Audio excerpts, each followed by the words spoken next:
O ser humano, ele tem necessidades, e se o ser humano não tivesse nenhuma necessidade, não haveria nenhum Deus. Então o homem se põe no lugar de Deus. Nós somos também potencialmente idólatras. Todas as minhas orações vão ser centradas em mim. A minha vontade é que essa cidade seja destruída. Então Deus, destrua essa cidade. Quem são esses incircuncisos que ousam desafiar a ideia brilhante que eu tive? Lucas não contou o que Jesus falou. Caramba, cara. Lucas também não ajudou. Não ajudou nós, cara. Ô, Lucas.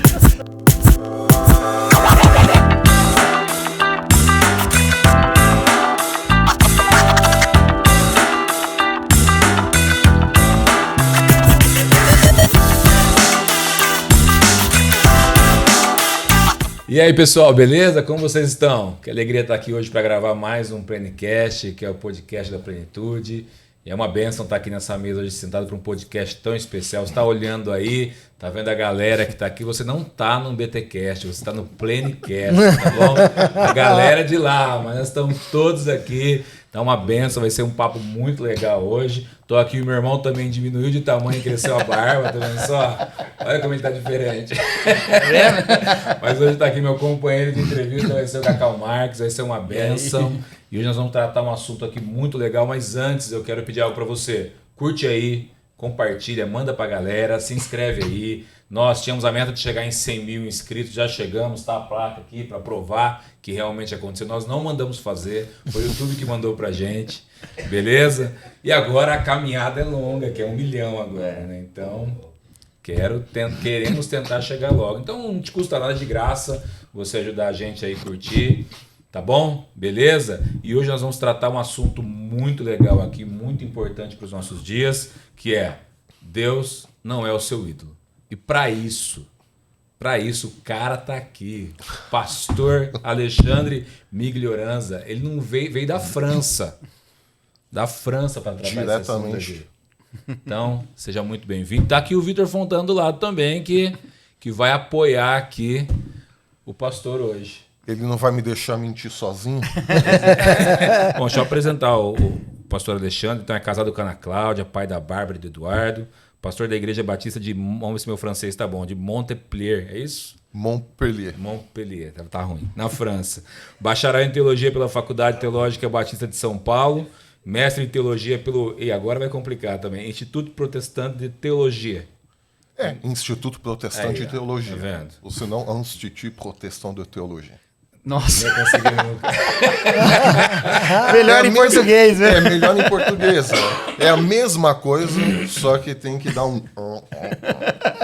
E faz parte da equipe aí do Bibotalk desde 2013. Temos ali também assistindo aqui o Bibo, tá aí, ó. Meu irmão tá ali de reserva hoje, sentado, caso alguém aqui passe mal, ele Uma contusão. assume aqui. Então, o livro tá aqui do Alexandre, Deus não é o seu ídolo, um chamado para mudar o padrão de relacionamento com o Criador. Eu acho que antes da gente falar sobre o que é ter Deus como ídolo, era bom a gente definir bem essa questão de idolatria e realmente o que é idolatria, o que a gente pode considerar idolatria, né? Sim. Na verdade, o conceito que nós evangélicos temos do que é idolatria, até por causa do que foi a constituição da Igreja Evangélica no Brasil, é um anticatolicismo, né? Então, o evangélico, quando chega no Brasil, foi, antes de tudo, um anticatólico, né? E até por conta dessa questão da Igreja Romana com as imagens, desde cedo associou-se a idolatria à adoração de imagens, né? E o mote do livro, na verdade, ele vai um pouco antes, né? Um pouco antes da fabricação das imagens, ou de uma suposta adoração a essas imagens. Na verdade, lendo Gênesis, principalmente Gênesis 3, e depois os desdobramentos do que a ruptura vai causar entre o homem e Deus, o homem em relação a ele mesmo, em relação à sociedade, é quando ele tenta tomar o lugar de Deus. Então, antes mesmo de ter qualquer tipo de imagem para se prostrar diante dela ou para fazer algum tipo de pedido, algum tipo de desejo, o homem o ser humano em geral tenta tomar o lugar de Deus para controlar uma situação, para controlar o que ele não pode controlar. Então, para isso, ele vai tomar o lugar de Deus. E quando o ser humano toma o lugar de Deus, ele vai tentar, via de regra, sempre se impor sobre outras pessoas. E quando todo mundo age tentando se impor sobre outras pessoas, seja seu ponto de vista, sua ideologia, sua filosofia, seu modo de ser, seu modo de fazer, e se todo mundo age assim, é aí que os conflitos começam, né? Então, Gênesis 4, na verdade, a gente vê isso quando começam os primeiros homicídios, as primeiras desavenças, os primeiros conflitos, é quando o homem se afasta de Deus, toma o lugar dele e quer impor a sua vontade sobre os outros. E em Gênesis 13:4, a gente não vê nenhuma fabricação de imagem, nenhum ídolo. Mas o desejo de tomar o lugar de Deus, ele está lá, claro, na vida de cada ser humano. Então, esse é o grande mote. Você diria, então, que toda idolatria tem uma parte ou uma origem, não de colocar uma coisa exterior no lugar de Deus, mas uma egolatria mesmo, uma pessoa se colocando no lugar de Deus. Exatamente. E aí eu concordo com os nossos amigos Feuerbach, e eu desenvolvo isso no primeiro capítulo do livro, né? E David Hume, quando Feuerbach, ele vai dizer que o ser humano ele tem necessidades, e se o ser humano não tivesse nenhuma necessidade, não haveria nenhum Deus. Porque o ser humano vai projetar as necessidades dele sobre deuses. Ele tem a necessidade, por exemplo, de comer e de viver. Só que o ser humano não consegue controlar a meteorologia. Então, desde cedo, o ser humano vai criar deuses, o deus da chuva, o deus do sol, o deus da plantação, o deus da fertilidade, para ele tentar controlar alguma coisa que ele não consegue. Então, o homem se põe no lugar de Deus, né? Então, sim, a idolatria, na verdade, é uma egolatria, e aí não precisa nem de nenhum tipo de imagem, nenhum tipo de estátua para a idolatria acontecer. Então, mesmo nós evangélicos, que nascemos com essa questão da anti-imagem, nós somos também potencialmente idólatras, porque nós também, mesmo que não tenhamos na nossa história o hábito de mesmo decorar as igrejas com imagens, por medo de uma suposta idolatria, mas como todo ser humano é ególatra nele mesmo, somos todos potencialmente idólatras, mesmo sem nenhum tipo de imagem. A gente pode falar então que a não dependência de Deus pode ser um tipo de idolatria também, porque você passa a depender de você mesmo. É justamente a independência de Deus que causa a idolatria, e se eu não me engano, já no final do livro, é a abordagem que eu dou também, é o retorno à dependência de Deus. É o remédio contra a idolatria. E aí, como a gente... Só manda bala aí, Racal. Vitor, pode ir? Tá na manga aqui. E como a gente faz? E como a gente coloca Deus como nosso ídolo? Como a gente faz agora, então, esse processo de ter Deus como nosso ídolo? Se no nosso relacionamento com Deus, eu digo relacionamento com Deus, e é o subtítulo do livro, né? Se o nosso relacionamento com Deus ele é sincero, nós estamos plenamente conscientes da nossa dependência dele, a gente vai saber e vai experimentar que nós não podemos controlar todas as coisas, né? E, tendo a consciência de que nós não podemos controlar todas as coisas, nós vamos desenvolver um relacionamento mais concreto, mais real com Deus. É por isso que na oração de Jesus que ele nos ensina, né? Nosso Pai que está nos céus, ele vai santificado seja o seu nome, quer dizer, nós temos a consciência que Deus é santo, que nós somos dependentes dele, né? Porque se a gente inverte um pouco os lugares, todas as minhas orações vão ser centradas em mim. Deus, me dê isso, Deus, me dê aquilo. como os discípulos fizeram com Jesus. Num determinado momento, os discípulos estavam com Jesus. Jesus foi rejeitado em um determinado vilarejo. E o que os discípulos pedem para Jesus? Jesus, você quer que a gente ore aqui ao Pai e ele mande fogo do céu para exterminar todo mundo? O que os discípulos estavam fazendo ali? Tentando manipular a vontade de Jesus, né? Todo o poder de Deus, porque eles ficaram chateados daquele vilarejo ter rejeitado Jesus. Então, na visão deles, aquele vilarejo tinha que ser destruído. E aí eles tentam manipular Deus para que a vontade deles, dos discípulos, fosse consumada. A vontade de ver a vila destruída, e eles usaram o nome de Deus. Então ali eles fazem de Deus o ídolo deles. Ou seja, eles vão projetar a vontade deles. A minha vontade é que essa cidade seja destruída. Então, Deus, destrua essa cidade. E no Antigo Testamento a gente também tem o exemplo de Jonas. Jonas queria que Nínive fosse destruída. Bom, salvo as devidas proporções, Jonas tinha os seus motivos, os ninivitas também não eram flor que se cheirem.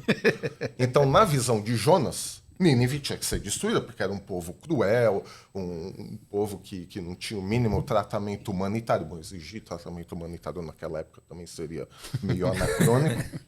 Mas a realidade é que Jonas queria que Nínive fosse destruída. E como Jonas, ele queria forçar a vontade dele sobre Deus, porque a vontade de Deus para Jonas é que ele fosse para Nínive. O que Jonas faz?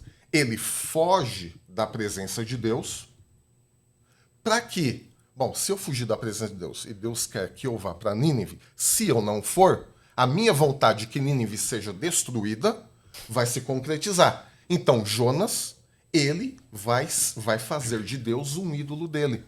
Tanto que no capítulo 2 de Jonas, ele ora contra a idolatria. Os idólatras e tudo mais, né? Fica até um salmo, né? Só que investigando o texto e o motivo do livro de Jonas, não, mas Jonas, o problema aqui não é como Isaías, que tinha já os ídolos, né, as estátuas e tudo mais. Não tem nada no texto de Jonas que indique que havia um problema de idolatria, né? Mas Jonas faz alusão à idolatria. Por quê? Porque quando ele fica 3 dias lá no ventre do grande peixe, ele entende que ele estava cometendo um ato de idolatria. Uhum. Ele estava tentando fazer de Deus o ídolo dele, e, na verdade, Jonas ele estava tratando Deus como todos os outros povos tratavam os seus deuses. Ou seja, os meus deuses, eles têm que cumprir a minha vontade, porque eu fiz um sacrifício, porque eu dei uma oferta, porque eu fiz isso, eu fiz aquilo. Então, eu fujo de Deus, Deus vai destruir Nínive, que é a minha vontade. Então, é a minha vontade que prevalece sobre Deus, e não a vontade de Deus que prevalece sobre mim. E aí a gente volta de novo na oração de Jesus. Que a sua vontade seja feita, assim na terra como no céu, e não a nossa vontade. Na vida prática, Emílio, pensando no cotidiano do século XXI, como que isso acontece? Na tua experiência como pastor, lógico, não vamos expor ovelha aqui, né? Você não fala um português, pode é uma ovelha francesa que nenhum de nós conhece? É uma ovelha francesa que nenhum de nós conhece. Mas assim, falando sério, na vida prática, no mundo nosso cotidiano de hoje, como que você vê isso acontecendo? Porque às vezes a gente olha para o profeta, a gente olha para o personagem bíblico, e faz todo sentido do mundo que você acabou de expor. Mas muitas vezes isso fica lá um tanto distante, né? No nosso contexto, no nosso mundo, como que isso... Na realidade de igreja, na igreja local, isso pode se manifestar de diversas formas e, felizmente ou infelizmente, eu tenho algumas experiências nesse sentido. Isso pode se manifestar desde de um simples culto de Natal, onde cada um vai tentar transmitir a sua ideia do que seja um culto de Natal. E aí os irmãos começam a brigar entre eles para ver qual a ideia que prevalece mais. Só que todos vão fazer isso em nome da glória de Deus. Só que no frigir dos ovos e na preparação, cada um vai querer que a sua própria ideia prevaleça. Por quê? Porque a minha ideia é a melhor. A dos outros não. Então, em nome de Deus, eu vou impor a minha própria vontade sobre os outros, em nome deste Deus, mas na verdade não é para Deus. Eu quero mostrar o meu talento. Eu quero mostrar o quanto eu sou habilidoso, o quanto eu sou capaz, e mais do que isso, o quanto os outros não são.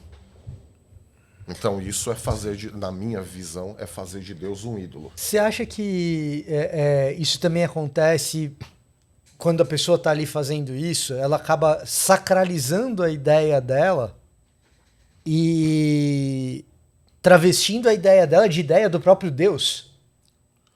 Esse é um dos assuntos que eu desenvolvo no livro. Quando a gente sacraliza as nossas vontades em detrimento dos outros, a gente fez de Deus um ídolo. Por quê? Porque nós tiramos Deus da jogada, porque não é Deus. A gente quer mostrar a nossa ideia, a gente quer mostrar o nosso valor, a gente quer mostrar o nosso potencial em detrimento dos outros. Então Deus já está excluído completamente da equação e eu tomo o lugar de Deus, né? Então, cada vez que a nossa vontade, as nossas ideias, o nosso ideal, ele é sacralizado, né? Quem eles pensam que são para rejeitar a minha ideia? Quem eles pensam que são para rejeitar o que eu fiz? Né? Isso a gente toma o lugar de Deus, e ao tomar o lugar de Deus, a gente já fez disso um ídolo. Por quê? Nós fizemos de nós mesmos o nosso ídolo. Quem são esses incircuncisos que ousam desafiar a ideia brilhante que eu tive? E como é brilhante em mim, ela é espiritual, porque é sobre coisas espirituais, então Isso. ela é divina. Exato. É meio que essa. Isso. Você acha que isso acontece no campo da teologia também? O cara, o cara trata a articulação teológica dele, o jeito que ele desenvolveu o próprio jeito às vezes a confessionalidade dele, às vezes a articulação teológica dele, torna aquilo sagrado, e aí por isso vale a pena brigar. Afinal de contas, eu tô brigando por Deus aqui. Pela sã doutrina, né? O legal é que a sã doutrina é só a gente que tem, né? Isso é um problema.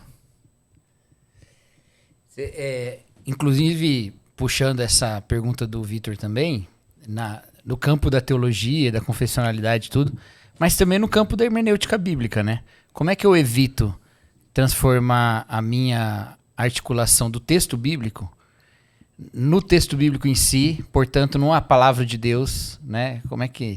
Como na experiência prática da interpretação da teologia, da hermenêutica para pregação, por exemplo, né?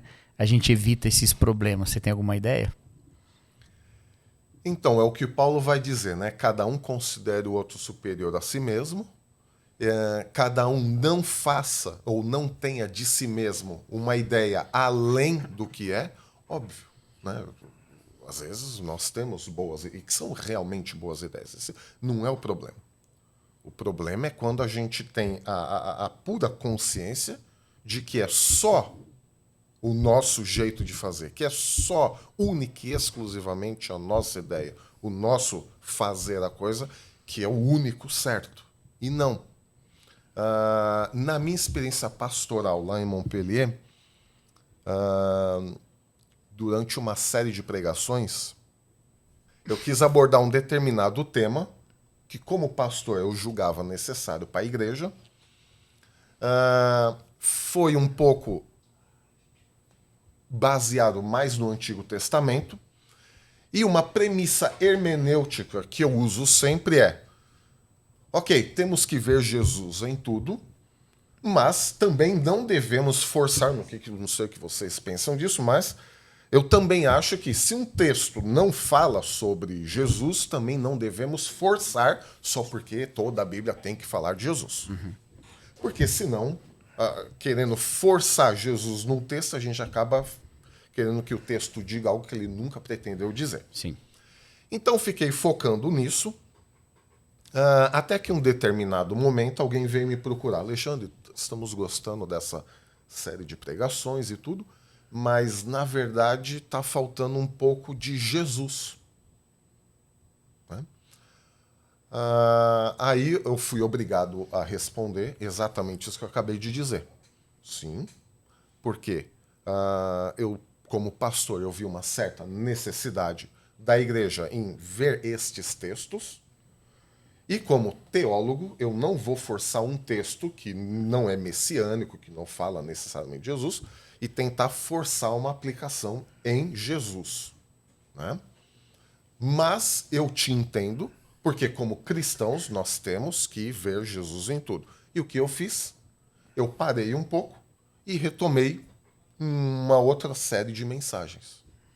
Sem nenhum tipo de problema para equilibrar. Por quê? Porque eu vi que algumas pessoas na comunidade tinham necessidade também de ver uma abordagem direta em Jesus também. Né? Então, na prática, o que eu vivi foi isso. Né? Sem necessidade de entrar em conflito nem nada, vamos resolver isso com sabedoria.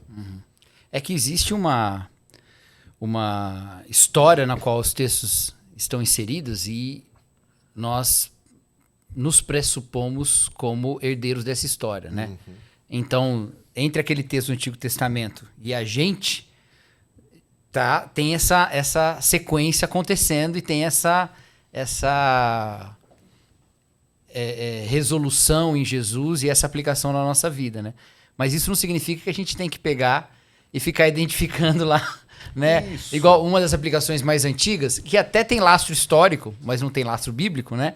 A da corda na janela de Raabe, né? Ó, Jesus aqui, é muito antiga, lá dos pais da igreja e tal, né? Mas o texto não está dizendo isso, nem o Novo Testamento fala isso, né? Então você tem que saber diferenciar. Ou algumas aplicações sobre o tabernáculo e tal. E o problema que eu vejo, né? Se você me permite botar uma... É que quando a gente faz essa associação que não existe na cultura bíblica, a gente acaba fragilizando a própria obra de Jesus Cristo. Porque ela depende da nossa genialidade de perceber as pistas que ninguém disse que estão lá, né? E da gente colocar ali algumas resoluções que ninguém colocou, né? E Jesus mesmo parece que não soube se revelar direito. A gente vira uma espécie de relações públicas de Jesus. Deixa eu melhorar a sua imagem pra galera aqui, né? E aí acaba virando um ídolo também. Né? Eu ia falar isso agora. E aí a gente acaba transformando Jesus num ídolo. Né? E Jesus é tudo, menos um ídolo. Exatamente. A questão da pregação acho que é um desafio muito grande, porque a gente acaba tendo que lidar, e principalmente quando a gente fala de série, quando a gente fala de planejamento de como as pregações serão. Lectio contínuo. Então, porque a gente acaba tendo que lidar necessariamente com os nossos pressupostos. Isso. Então, Jesus vai lá e explica para os discípulos no caminho de Emaús a presença dele em toda a Escritura. Passando pela Torá, os profetas, etc. Só que assim, primeira coisa, Lucas não contou o que Jesus falou. Isso. Caramba, cara! Lucas também não ajudou. Não ajudou nós, cara! Ô, Lucas! Poxa, tão dedicado em ser detalhista e tal, ele só diz, deixou o coração dos malucos ardendo. Porventura não nos ardia o coração. É bonito, né, cara? É bonito. Mas eu pagaria para saber o que Jesus disse ali. Né? Então a gente sabe, de fato, as escrituras dão testemunho de Cristo, mas é um trabalho teológico para a igreja cristã ao longo de 2 milênios entender onde e como. E eu acho que a preocupação do Milho ela é correta e bem colocada, porque ao longo desses 2 mil anos de história a gente viu muita forçação de barra. Ou sim.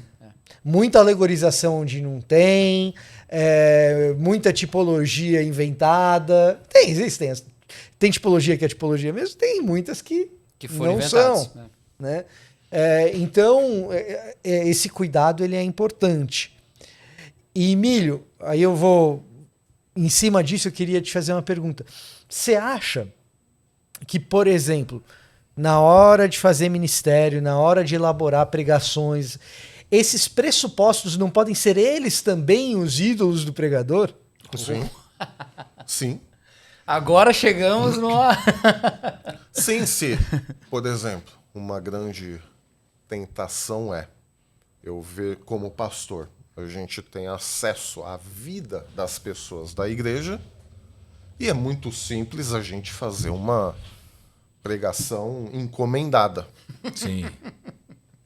Ah, E aí, O pregador sniper, famoso, né? a famosa indireta, tão direta. o pregador Ô, sniper. se você me permite te interromper. Pregadores, se vocês acham que as pessoas não percebem que vocês estão fazendo isso, É dispersão. e é muito deselegante, cara. Pra além de idolatria e tudo mais, se o lado espiritual não te comoveu, saiba, é bem deselegante, as pessoas percebem. Eu já deixei de pregar texto numa semana porque tinha acontecido algo com a ovelha. Eu falei, se eu pregar isso daqui, ela vai achar que eu tô falando pra ela. Foi melhor, eu não vou, não é a minha intenção, então nem vou pregar pra não pensar isso. Também já aconteceu comigo. E aí a gente toma o lugar de Deus. Porque é Deus, é o Espírito quem convence. É o Espírito que transforma. É Deus que converte. Não somos nós. Nós proclamamos, nós ensinamos, mas a conversão não é obra nossa. Sim. E se, como pregadores, e usando o texto de Deus, para a gente fazer esse tipo de pregação sniper. Eu gostou do termo, hein? Eu gostei dessa pregação sniper. A gente também tá tirando o lugar de Deus, porque a gente vai querer tomar o lugar de Deus. Tipo, não, isso aquele irmão precisa saber. Não, isso não pode ficar assim. Eu vou ter que fazer uma pregação para dizer para essa, pode ser até um grupo na igreja, e corrigir isso de uma vez por todas. Poxa, O grupo rebelde da igreja. não digo que existem situações nas igrejas onde mereça-se um ensinamento mais Sobre um problema que está acontecendo na igreja no geral, por sim. exemplo. e, veja bem, e aí a linha ela é muito tênue, ela é muito fina.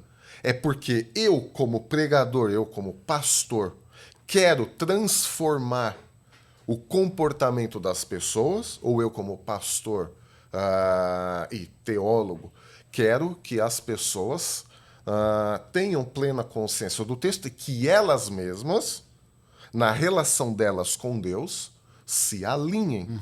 Porque se for eu já tirei Deus da jogada, eu me coloquei no lugar de Deus e Deus vai ser apenas um ídolo, porque eu vou estar só usando o nome dele, para que a minha vontade, mesmo se seja boa, hein?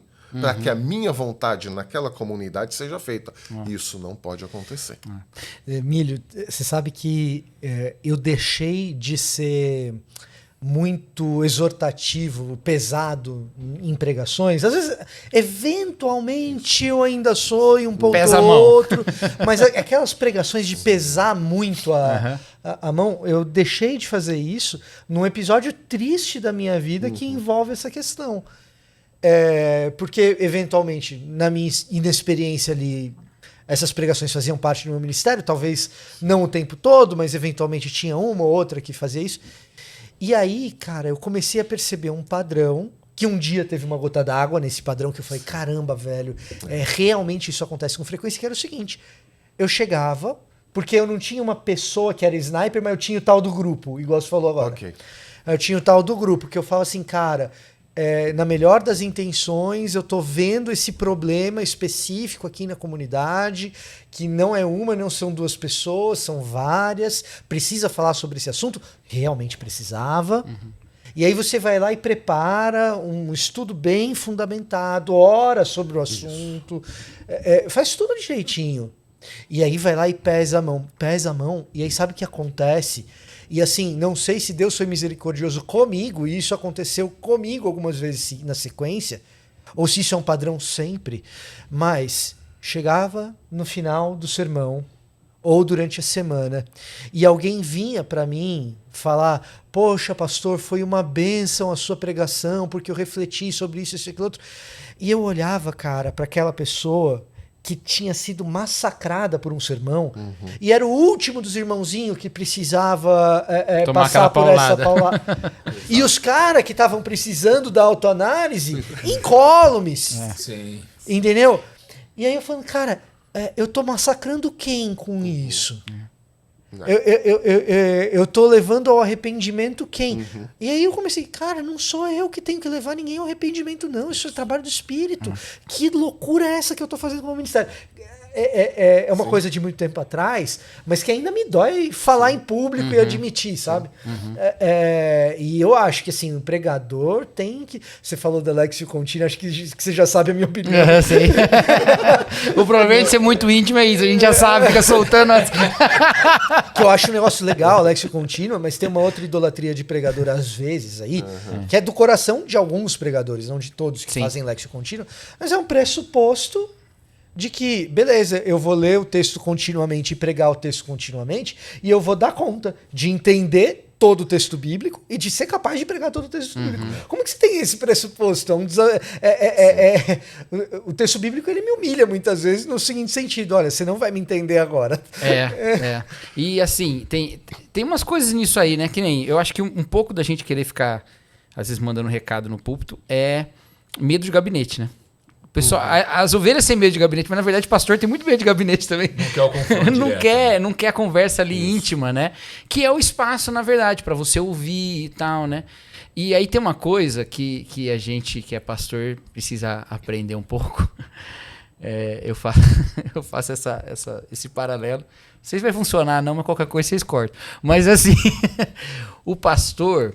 A gente vê no Antigo Testamento duas figuras religiosas assim, muito proeminentes, né? Que é o sacerdote e o profeta. Né? E quando a gente olha as formas de cristianismo contemporâneas, a gente identifica mais o padre com o sacerdote e o pastor com o profeta. Né? Porque o sacerdote representava o povo diante de Deus, levando ali o sacrifício e tal para o perdão dos pecados. Enquanto o profeta vinha e falava da parte de Deus. Isso, e as duas coisas são importantes. Né? Então... O símbolo do padre é o confessionário, onde você vai lá, confessa o seu pecado e é perdoado. O símbolo do pastor é o gabinete, onde você vai e ouve uma palavra de recomendação. Entendeu? Você não vai para ser perdoado, você vai para ouvir a instrução. Então a gente tem um símbolo de quem ouve e praticamente ele não dá muito valor porque fala, e o outro que fala e não dá muito valor para ouvir. Né? E muitas vezes eu acho que a gente falta isso. A audição do pastor no gabinete como sendo aquele que vai proclamar o perdão. Mas não o perdão baseado nele ou na igreja, que já é a doutrina católica, né? Mas baseado na obra de Jesus Cristo. Um pastor deveria ouvir mais e falar se os pecados são perdoados, não porque ele tem autoridade pastoral, mas porque Jesus fez isso na cruz, né? Então, às vezes a gente tem um pouquinho de medo do gabinete, porque ele exige de nós uma palavra que às vezes a gente não tem. Aí você leva uma palavra genérica no púlpito, tentando silenciar aquela conversa, né? Isso é bem complicado. E eu tô rindo, mas é triste isso aí, né? Assim, tô rindo com respeito. O Vitor falou uma coisa agora há pouco que é importantíssima nessa relação. O texto bíblico deve nos humilhar. Né? E aí Deus diz que ele não rejeita um coração humilde, mas rejeita um coração orgulhoso.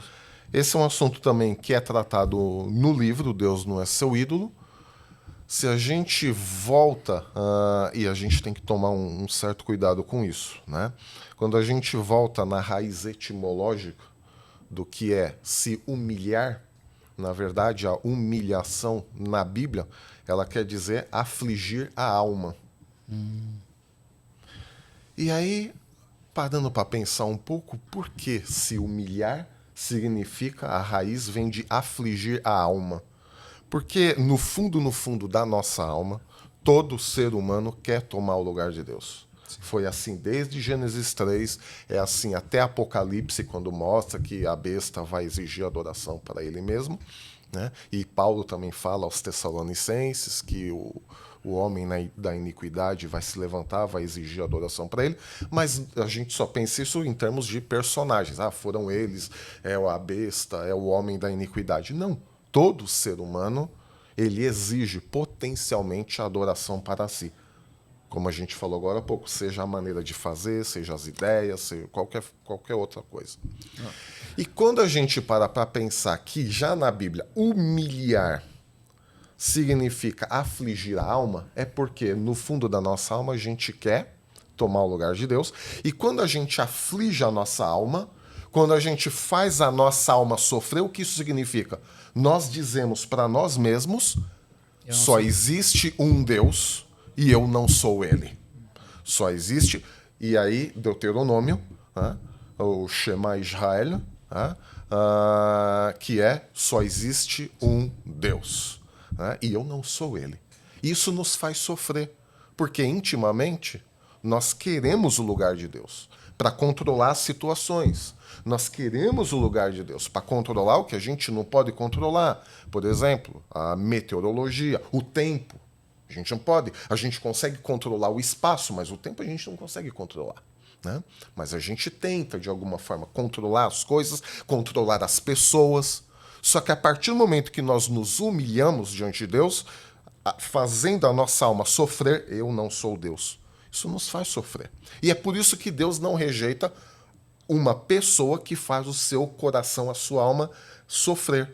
Porque admitir que nós não somos Deus, admitir que nós não podemos controlar tudo, e nem as pessoas, e nem circunstâncias, e nem situações, isso nos faz sofrer. E Deus nos acolhe nesse nosso sofrimento. Né? Porque o orgulho, que é justamente o contrário de se humilhar, de novo, voltando à raiz da palavra, significa se colocar no alto.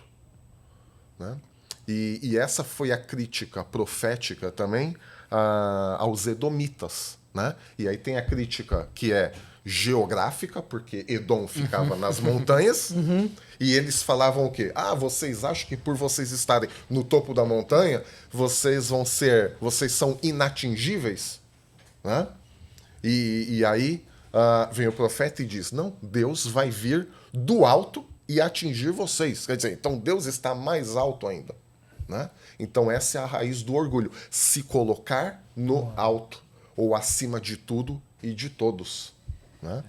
Esse é o contraste. Perfeito. E a humildade é o remédio contra a idolatria. Eu acho muito legal você colocar o acima de tudo e de todos, porque geralmente quando a gente fala de orgulho e de arrogância, a gente pensa naquela pessoa, ou a gente pensa naquela atitude de muitas pessoas, e às vezes da gente mesmo, que se coloca acima dos outros. Quando você fala, fulano é arrogante, geralmente a gente pensa naquela pessoa que se acha melhor do que os outros. Então, é aquele cara que acha que está acima de todos. Mas tem um outro tipo de arrogância que talvez seja muito mais frequente, porque assim, na vida pastoral, pelo menos, a gente não encontra tantas pessoas assim que tem esse nariz empinado de se achar melhor que todo mundo. Não é uma coisa que acontece, não é tão frequente.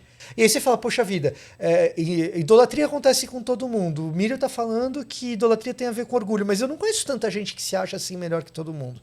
Só que o Mírio falou acima de todos, mas também acima de tudo, que o outro jeito de ser arrogante é arrogância também. E a gente menos frequentemente associa isso à arrogância, não é a pessoa que é arrogante frente a outros sujeitos, mas a pessoa que é arrogante frente a objetos. Então, é o cara que subestima um assunto, é o cara que acha que dá conta. Isso aqui? Não, isso aqui é fácil. Não, isso aqui é assim, assim, assado. O cara simplifica um negócio que é complexo. Não, isso daqui, o cara caiu porque ele é bobo, porque se ele soubesse isso, não teria caído. Não, isso daqui, ela é vítima porque ela fez assim, assim, assado. Pô, você está subestimando um treco. Sempre tem uma resposta para tudo, né? Sempre tem uma resposta para tudo. Exato. E sabe quem tinha resposta para tudo? Adão. Quando Deus vai lá, Adão cai, né? Quando Deus vai lá e pergunta e dá a chance para Adão, de fazer aquilo que os meus alunos, quem dá aula em graduação, pós-graduação, passa por isso, chega no final do ano, professor, por favor, misericórdia, Adão podia ter feito isso. Não sou digno de ser chamado de aprovado, tem misericórdia de mim. Adão podia ter feito isso. No lugar de Adão fazer isso, Deus chega e fala assim, pô, Adão, você comeu do fruto que eu disse que não era para comer, da árvore do conhecimento do bem e do mal? Cara, a resposta de Adão é essa daí. Eu sei de tudo, Deus. Sabe qual que é o problema? A mulher que você me deu foi o problema. Foi a mulher que você me deu. Se você tivesse me dado outra, se você tivesse me dado uma mulher melhor, se você não tivesse me dado mulher nenhuma, ou seja, a culpa dela é a culpa sua. Uhum. E essa arrogância não é uma arrogância de se achar melhor do que os outros. Uhum. É de se achar melhor que o assunto, que a circunstância. E quando a gente se acha melhor que o assunto, que a circunstância, a gente está dizendo que a gente é melhor que o próprio Deus. Ali ele tomou o lugar de Deus. É. Uhum. Inclusive, dando... Deus, deixa eu te dar seu feedback aqui, ó. Isso. O mundo é muito bom, Isso. mas a mulher que você me deu... Exato. Ele toma o lugar de Deus. Não tem estátua nenhuma, não tem imagem nenhuma. A imagem Adão... é ele. Exato. Ele é a imagem e E semelhança. Adão comete um ato de idolatria. Isso é muito... A mesma coisa com Caim, né? Que se sentiu rejeitado. Ele toma o lugar de Deus e, tomando o lugar de Deus, ele vai se crer que ele tem o poder de vida e de morte. Ele assassina o irmão dele. E depois o padrão se repete quando Lameque também começa para as duas esposas, ele proclama para as duas esposas, e mais para quem quiser ouvir, né? Porque o texto bíblico diz que ele gritava assim, né? Que ele tinha matado... formal até, né? O texto parece que muda de jeito quando ele começa a falar, né? Porque ele proclama isso mesmo, né? Tipo, ó, prestem atenção, mulheres de Lameque, mas prestem atenção também quem estiver ouvindo, que, ó, porque um cara deu um esbarrão em mim e uma criança pisou no meu pé, eu matei os dois. Então, Lameque também toma o lugar de Deus. Por quê? Quem eles pensam que eu sou para eles fazerem isso comigo? Toma o lugar de Deus. Só Deus é o dono da vida. E Deus dá a vida e Deus tira a vida. O que Lameque faz? Tira a vida. Então, sem nenhuma estátua, sem nenhuma imagem, ou como disse o Vitor muito bem, a imagem é o próprio ser humano. Né? Mas ainda não tem nenhuma estátua formal ali, e nós vemos um ato de idolatria. Então, idolatria vai muito, mas muito além do que a simples adoração a imagens. Alexandre, a gente corre o risco também de, por exemplo, colocar a palavra de Deus como ídolo no seguinte sentido. Eu, então, estou com uma mesa com teólogos, então você passa a estudar teologia e você passa a entender que o teu relacionamento com Deus é através da palavra e você deixa realmente o relacionamento com Deus, a sua vida pessoal com Deus e faz disso o seu ídolo. Como você entende isso? Não sei se eu fui claro na minha pergunta. A gente pode conhecer todas as técnicas de pregação. A gente pode conhecer, a gente citou agora, né, grego, hebraico e tudo, mas a gente vive a técnica do ensino. E a gente não se deixa transformar por isso. Às vezes nós podemos nos julgar, poxa, eu conheço muito Deus, porque eu conheço muito a palavra dele, eu sei todas as nuances, as minúcias da Bíblia, Exato. Mas eu deixei de ter relacionamento com Deus realmente. Fácil. A minha percepção é que quando a gente começa a entrar numas de eu conheço muito Deus porque eu conheço muito a palavra, putz, isso aí já é revelador a respeito do que é esse conhecimento da palavra. Uma interação saudável com a palavra de Deus não vai me levar a achar que eu sei muito dela. Eu acho que essa é a... Eventualmente isso acontece, a gente vê acontecer, não estou dizendo que não, né? Mas uma interação saudável com o texto bíblico não pode me levar, não me levará a chegar à conclusão que eu dominei o objeto. Que eu estou tratando o texto bíblico como um objeto e em algum momento ali, como peça literária, eu fui como ou mesmo como fonte de articulações teológicas, não é só literatura, tem ali teologia, sim. mas não, agora eu já sei. Putz, agora eu já sei, não, meu irmão.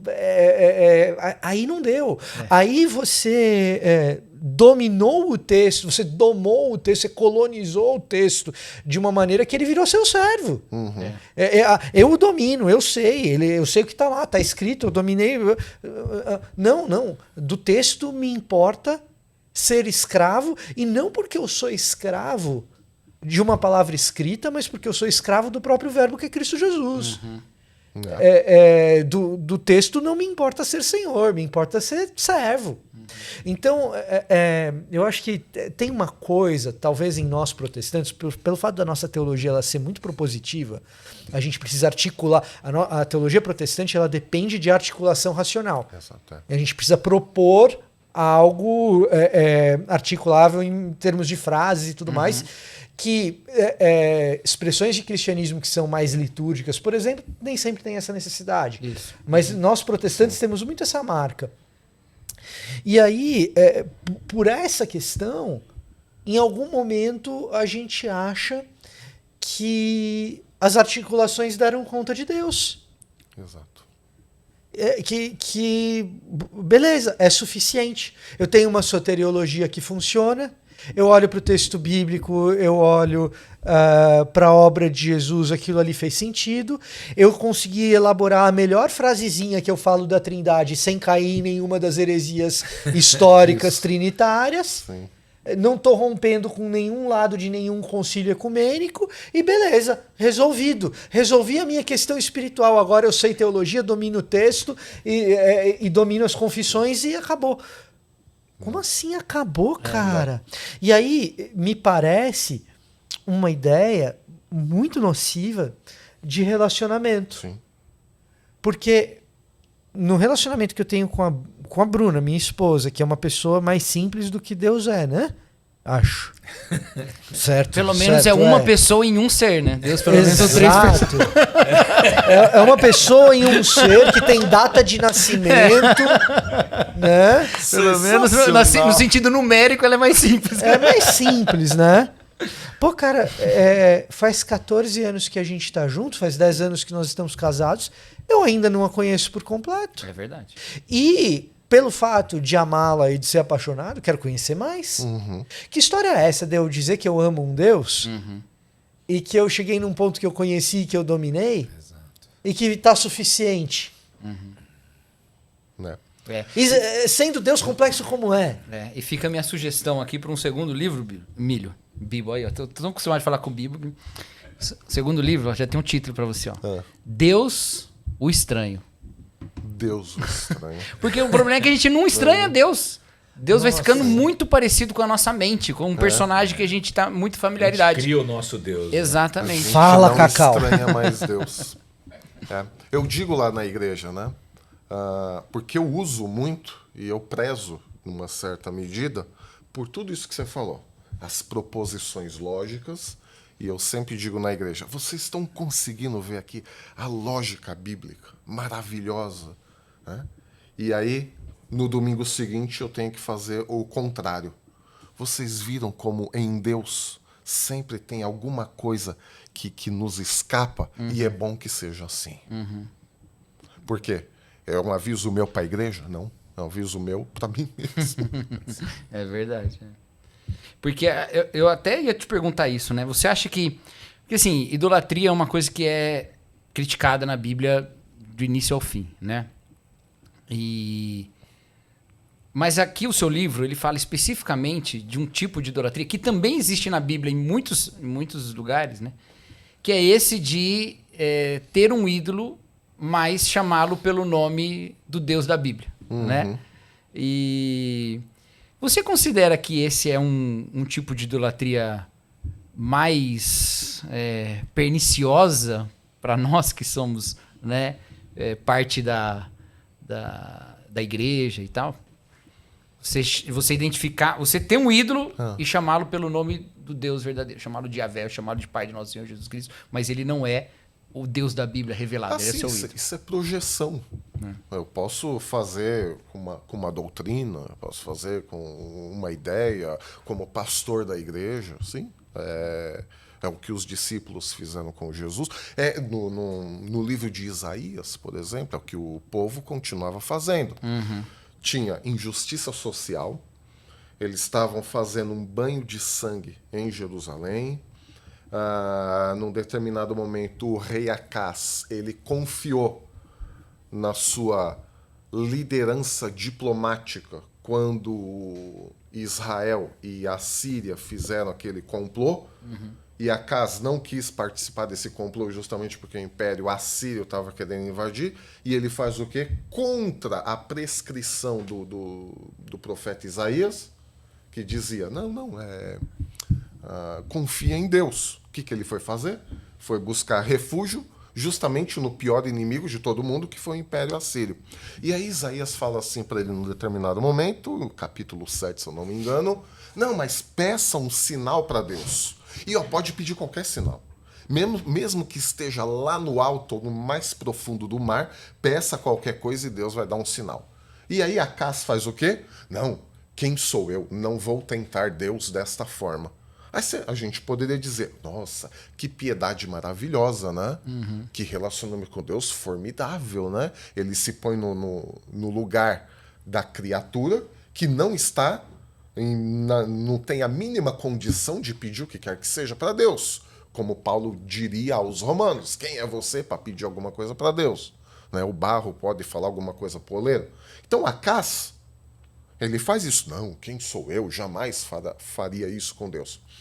E aí Isaías se irrita contra o rei Acás. Ele vai dizer, não, mas não é possível. Além de irritar Israel, além de me irritar, vocês vão começar a irritar Deus também com essa ladainha? É o seguinte, Acás, você não quer pedir sinal nenhum? Mas Deus vai te dar assim mesmo. E tem uma moça jovem aí, ela tá grávida, ela vai ter um filho. E quando esse filho nascer, o nome dele vai ser Emanuel, para que vocês creiam que Deus ainda está conosco. Porque qual é lá o perigo naquela época? É que Acás, o rei, que deveria representar o povo diante de Deus, ninguém mais acreditava, ninguém mais cria que Deus estava morando no meio do povo. Como Deus, ele é esquecido, a gente toma o lugar de Deus, como Acás tomou o lugar de Deus, Deus não vai resolver meu problema, eu vou resolver meu problema com a minha competência diplomática. Ele falhou miseravelmente, porque a Assíria veio, tudo bem, não tomou Jerusalém, mas os arredores ali destruiu completamente Israel, e entrou ali no Reino do Sul, em Judá, e tomou várias terras. Só não tomou Jerusalém porque o rei Ezequias depois ele fez o que Acás não fez, né? E aí teve o livramento e tudo mais. Mas, vejam só, Isaías fala de Deus, aquele Deus, o Deus, Yahvé, e Acás, numa falsa piedade, não, quem sou eu para fazer isso com Deus? Então a gente pode mesmo nomear qualquer coisa de Deus, inclusive tomar o próprio nome de Deus, porque ele não está falando de outros deuses, não está falando de Baal, não está falando de Astarte, não estava falando de Marduk, está falando de Yahweh. Né? E aí Isaías, o que ele faz? Não. Vocês estão irritando Deus com esse papinho de falsa piedade. Então até a falsa piedade é um ídolo que nós substituímos por Deus. E na nossa visão, a piedade é uma das coisas mais belas que tem. Nossa, veja como essa pessoa ora, veja como ela lê a Bíblia, veja só como ela tem os relacionamentos dela na igreja. Só que se tudo isso for feito única e exclusivamente no objetivo de mostrar o quanto ela é piedosa para os outros, ela tirou Deus da jogada e se colocou no lugar de Deus, sem nenhuma estátua. Isso que gosto que você reafirma isso, né? Sem nenhum status. Porque você se acha muito... Isso tem que... Porque assim, eu vejo que isso acontece muito. Não, idolatria é só adorar estátua. E não, a gente pode não ter estátua nenhuma. E como diz o nosso amigo João Calvino, o coração do homem é uma fábrica de ídolos. tem um grupo de pessoas que têm produzido conteúdo para internet, por aí, e recentemente eles estavam questionando essa coisa meio calvinista de ver ídolo em tudo quanto é lugar, com e sem estátua, né? Ah, porque agora também ídolo é qualquer coisa. Não, ídolo não é qualquer coisa. Tem uma versão bem delimitada aqui do que é ídolo e tal. Mas é importante lembrar que se a gente tem uma fé neotestamentária, quem começou a tratar no Novo Testamento ídolo como algo distante da estátua foi Jesus. Quando ele é um que a gente geralmente tem um pouco de medo de tocar, que é o tal do Mamon. Isso. Né? E o apóstolo Paulo, ele ainda é mais... porque Jesus ele pega e dá o nome da divindade mesmo pro dinheiro e Mamon, e aí é um nome de divindade, então idolatria. Essa vai ser minha palestra amanhã no BTD, viu? Você não me atropela, não. Esse vai sair depois do BTD. Não, mas Agora- ele agora vai o me apóstolo atrapalhar. Paulo- Ele vai falar isso tudo e aí amanhã eu vou falar, gente, eu ia falar um monte de coisa, mas o Vitor já disse que é desse jeito, ia falar errado. Não. Agora, Eu já falei um monte de coisa aqui que vai ser. e aí você pega o apóstolo Paulo chega e fala assim, olha, e tem um negócio chamado ganância, então aí já não é nem mais o nome de uma divindade, nem é o dinheiro em si, é um conceito. É um conceito. Conceito. Né? Então tem um negócio chamado ganância, que é a idolatria. E aí, tem um outro lance que é o seguinte, cara, dentro da coisa ministerial, é inevitável a gente pensar aquilo para aplicação na nossa própria vida, né? A gente tem muita coragem de bater na idolatria dos outros. Então, Exato. E na idolatria dos outros, inclusive, que na nossa congregação e que na nossa comunidade vai doer pouco, porque não tem ninguém ali. Eu tô numa igreja presbiteriana, eu tô numa igreja batista, não tem ninguém ali. Na idolatria que- dos outros é refresco. Exato. Tem ninguém ali me ouvindo no domingo de manhã que quando perde uma moeda reza pra São Longuinho. E mesmo São Longuinho ainda é uma coisa meio de brincadeira, né? Mas não tem ninguém ali fazendo isso, assim. Agora, ou como teve recentemente, o cara, toda uma discussão para saber se a gente pode chamar de demônio ou não o Deus das outras religiões. Pô, moleza eu chegar no meu púlpito só para crente e dizer que e chegar e ser super pesado com a idolatria dos outros. Agora Paulo está dizendo o seguinte, meu amigo, ganância é idolatria, literalmente, não tem escapatória. Paulo, porque tem outras coisas que a gente pode dizer, olha, na minha interpretação você está colocando isso no lugar de Deus e tal. Tem outras coisas que podem ser um pouco mais dignas de debate. Essa aqui, cara, Paulo mata qualquer chance de conversa sobre o assunto que não seja admitir. Ganância é idolatria, segundo o apóstolo Paulo. Colossenses 3. Essa a gente não tem coragem, né? De chegar e falar, olha, tem um demônio na vida do cristão que chama ganância. Essa é mais difícil de você chegar no púlpito e falar. Por quê? Porque dependendo da forma como eu falar, e aí tem que temperar por aquilo que eu disse antes. Vê bem quem que você vai pesar a mão e quando que vai pesar, que jeito. Porque não é assim também. Mas dependendo da forma que vai falar, cara, aquilo ali pega a congregação inteira. Sim. E assim, essa questão, você instrumentalizar essa questão da idolatria para atacar o outro, né? Eu acho que passa um pouco na preocupação desses irmãos que você citou de falar, ó, nem tudo é idolatria, né? Acho que eles também pensam assim, olha, né, tem hora que a gente usa esse argumento para não lidar com os pecados especificamente e simplesmente submeter todo mundo a um tipo de adoração idólatra e metralhar, né? Mas se a gente olha a nossa vocação para adoração, né? E isso aí a gente não precisa nem pegar um crente para falar sobre isso. Você pode pegar até o David Foster Wallace, né, no discurso famoso dele, Isso é Água, né, em que ele fala que todo mundo nasceu para adorar, né? E ele não era cristão nada, era um agnóstico, né? Mas ele fala, todo mundo nasceu para adorar. A única questão é que você ou vai adorar alguma coisa que vai te esmagar, ou você vai buscar alguma coisa que não vai te esmagar, né? Aí ele fala, você vai adorar o dinheiro, você vai se sentir pobre sempre. Você vai adorar a beleza, você vai se sentir feio sempre. Você vai adorar o poder, você vai se sentir fraco, né? E as religiões, na ideia dele, claro, não cristão, ele não vai falar de Jesus, né? Sim. Mas ele vai falar que as religiões, pelo menos, elas pegam alguma coisa diferente disso, né? E não entram nessa lógica. Mas muitas vezes a gente faz isso com Deus mesmo, né? Sim.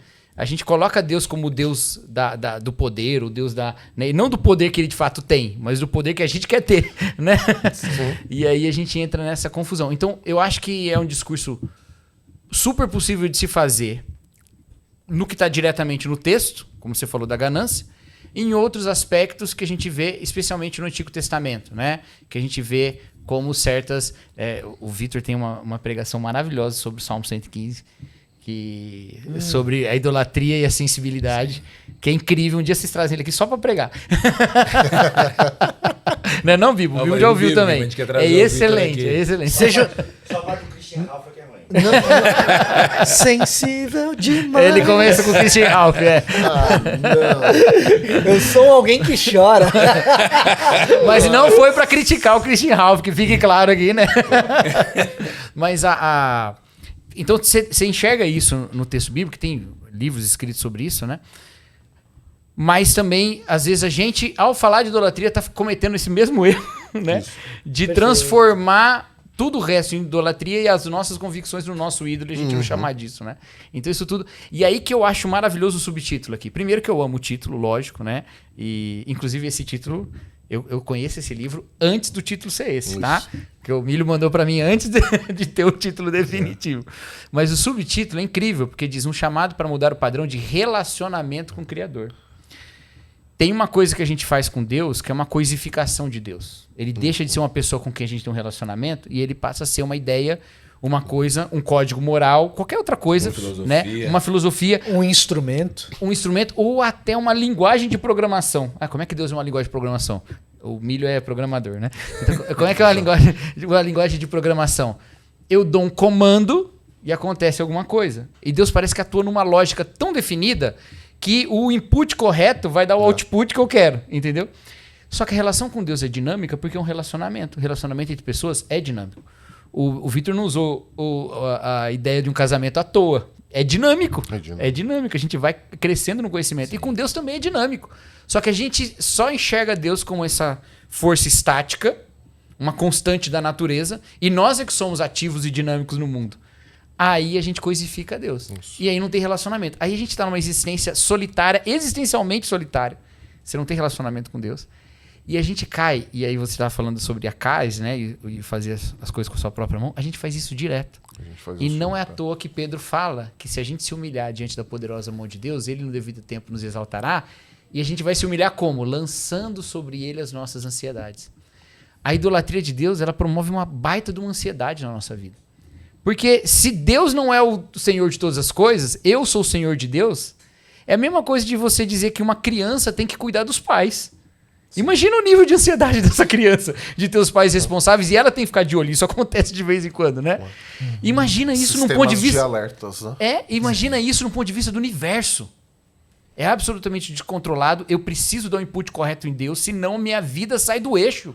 Eu preciso controlar tudo. Eu preciso controlar tudo e Deus é o poder que eu tenho para controlar todas as coisas. O nível de ansiedade que eu fico por causa disso é tremendo. Isso. Então, às vezes, a gente está usando da fé quase que para reforçar os nossos próprios problemas emocionais. Sim. Né? Isso é seríssimo. E uma humilhação e uma adoração, de fato, a Deus, quem Ele é, nos leva a um relacionamento muito mais, né, acolhedor. Porque o Milho falou de sofrimento, e é importante entender isso. Mas é importante entender também que a idolatria também tem o seu sofrimento. Só que o sofrimento da idolatria é um sofrimento sem consolador. O sofrimento da adoração tem o consolador com a gente. Né? Então é diferente. Amém. uma aplicaçãozinha pastoral. Não, mas sensacional. Eu acho que a gente não tocou num assunto aqui que eu acho que é um grande problema também que o protestantismo sofre hoje, as nossas igrejas, que é você idolatrar Deus através das pessoas, do púlpito, né? Isso aí é um problema muito sério hoje. Então você reflete Deus ali na pessoa e você idolatra pessoas. Então você tem o seu fã-clube de pessoas, ou de pregadores, ou de pastores. E aí eu vou dizer uma coisa polêmica aqui. A gente falou sem imagem, mas às vezes é com imagem. Assim? E aí, assim, Se eu tiver que escolher entrar numa igreja que tem uma imagem de São Pedro ou uma foto gigante do pastor da igreja, eu sei o que Pedro fez, eu não sei o que aquele pastor fez. Se eu tiver que escolher alguém pra me devotar, eu acho que Pedro é um pouquinho melhor, entendeu? Francisco de Assis. Francisco de Assis. Eu tô pegando só uns caras bíblicos, pelo menos. Não, Francisco é bem depois. Eu tô sendo até... Se eu quiser... Exatamente. Pô, Agostinho, eu sei até dos podres, cara. Eu brinco, né? Na equipe nossa do VTcast tem o Léo Cruz, né? Ah, o Léo, O né? Léozinho. O Léozinho, eu tenho medo do Léozinho. Por que eu tenho medo? Porque o ídolo do Léo é o Fernando Diniz, né? A gente sabe disso. Mas tudo bem, o meu também é o Abel Ferreira, mas...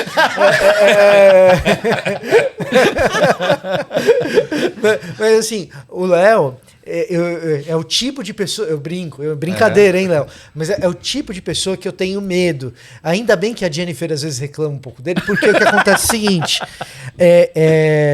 pessoas que eu não consigo identificar as limitações e os pecados e as sem-vergonhice, é porque o cara tá escondendo muito bem, né?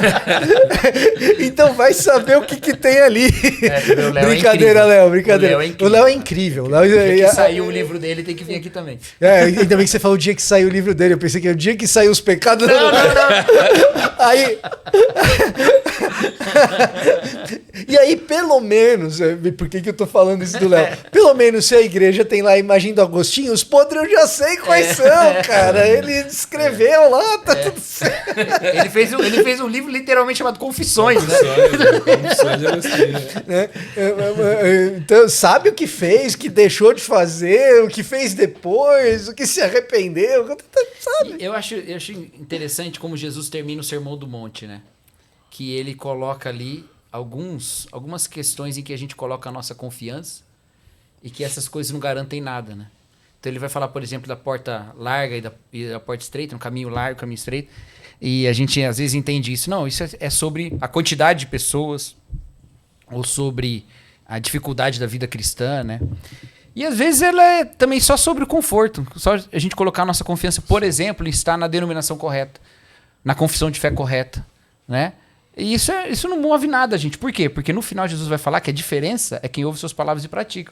E muitas vezes a gente se coloca numa posição de que a gente não precisa praticar nada. A gente está no lugar certo, né?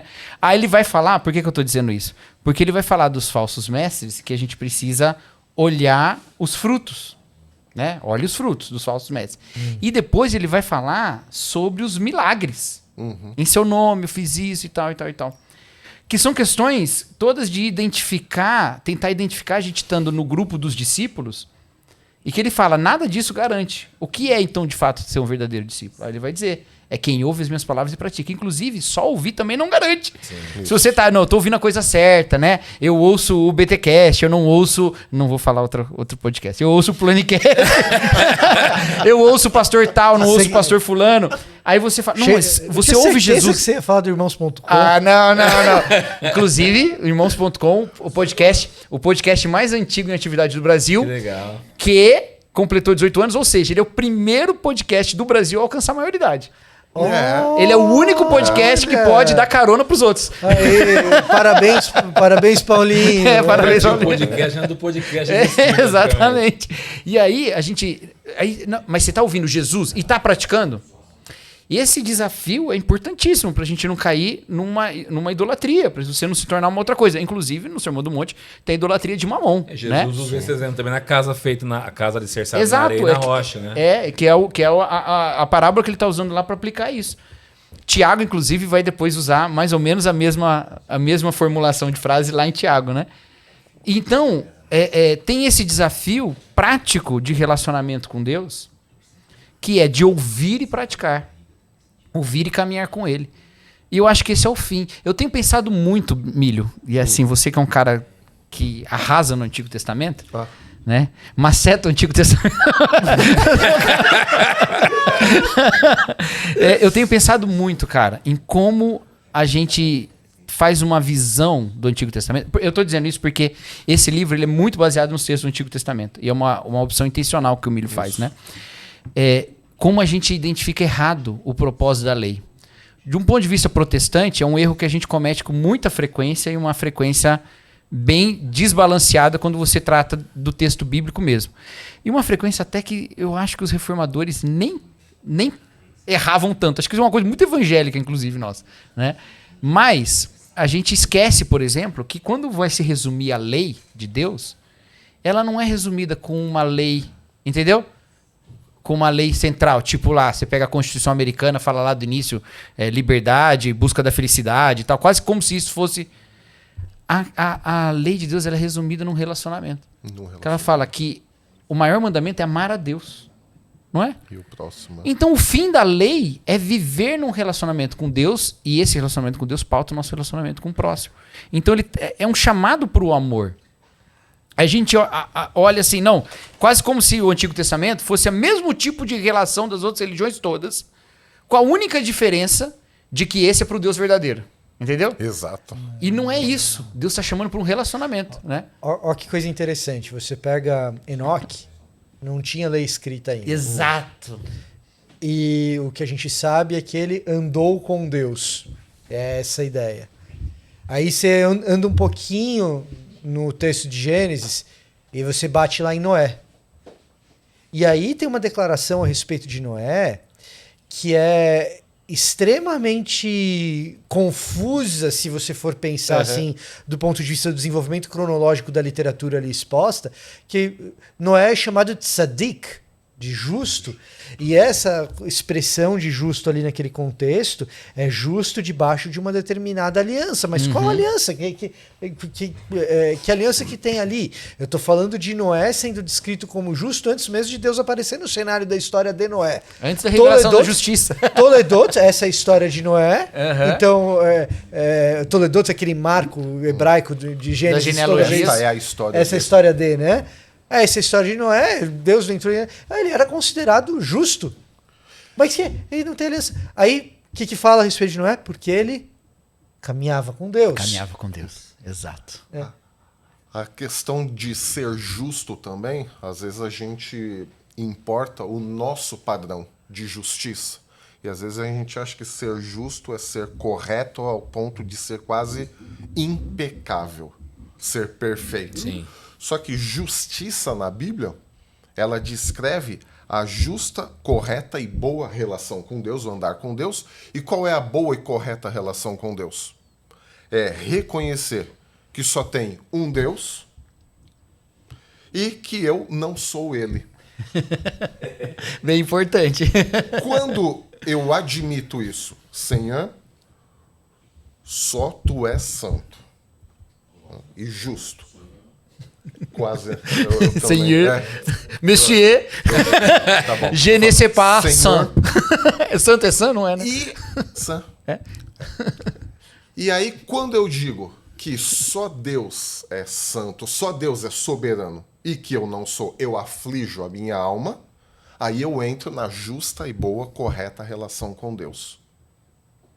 É por isso que justo não quer dizer impecável, justo não quer dizer perfeito. Justo é justamente o contrário. Só Deus é santo e perfeito, e eu tenho que reconhecer que eu não sou perfeito, que eu sou pecador. E o fato de me reconhecer pecador me torna dependente de Deus, o que a gente falou logo no começo aqui do podcast. Então, ser justo é isso. Se reconhecer pecador diante de um Deus santo, e é daí que vem a expressão temor de Deus, né? Que não é ter medo de Deus. Temor de Deus, eu falo lá na igreja, lá em Montpellier, eu cunhei uma expressão altamente teológica para descrever o temor de Deus. Ai, meu é Deus. o uau. Uau. O que é o temor de Deus? O temor de Deus é o uau que nós sentimos. No sublime. original a palavra é irá, né? Ainda. Mas na nossa relação, o nosso chamado para um relacionamento com Deus, que é o temor de Deus, que é o princípio da sabedoria, é o uau que nós sentimos. Por quê? O primeiro uau que nós sentimos, a gente vê a criação e nós dizemos, uau, é maravilhoso isso, alguém criou e não sou eu. Aí o segundo uau que nós sentimos é, nossa, Eu sou pequeno demais em relação a essa criação tão grande. Eu sou limitado. E aí o terceiro uau é que nós, diante da nossa limitação e diante da grandeza de Deus da criação, a gente fala o terceiro uau. Eu, tão pequeno, limitado e pecador, estou diante do soberano que criou todas as coisas. É por isso que muitos salmos vão elogiar a criação de Deus, porque a criação, embora não nos salve, ela aponta para essa justa e correta, boa relação com Deus. Isso é o temor de Deus, é o uau. Esses três uau de se reconhecer limitado diante de um Deus santo e que permite que nós estejamos diante dele. Isso é o começo da sabedoria.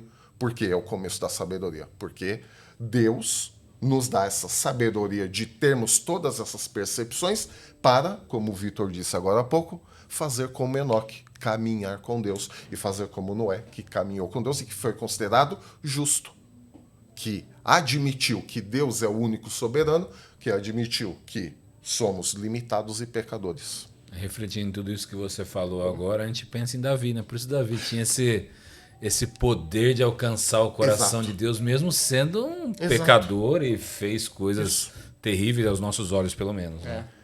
Por isso que ele foi considerado o homem segundo o coração coração de Deus. Ele admitia que ele era pecador e que Deus era soberano e que ele estava em contínua relação com esse Deus soberano, mesmo ele sendo pecador limitado e miserável.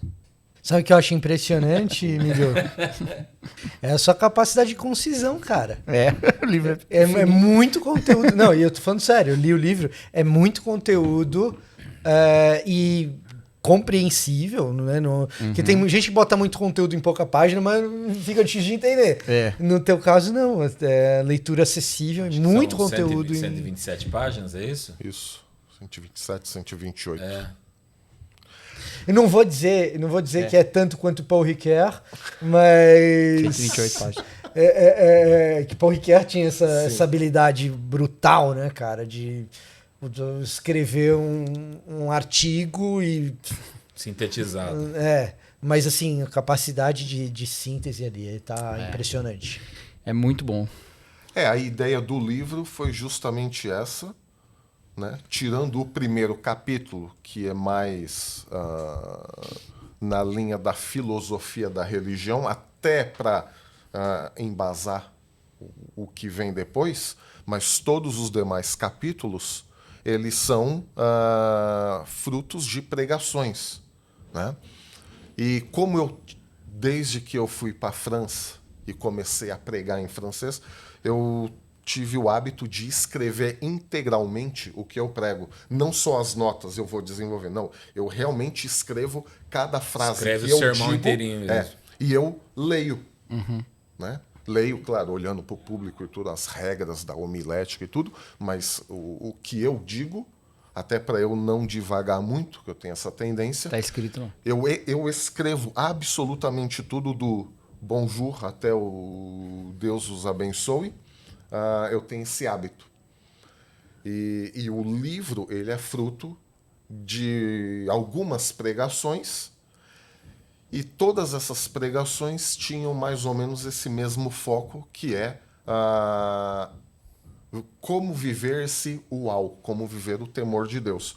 Então, assim, uma pregação na França, se você faz mais de meia hora, simplesmente depois você não tem mais nada. Então aí vem a concisão.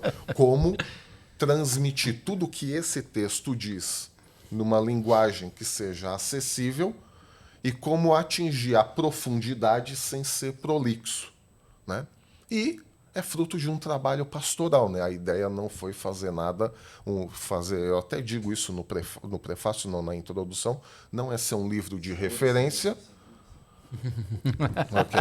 Vamos fazer igual o seu chefe. técnico de audiovisual. O meu coach audiovisual.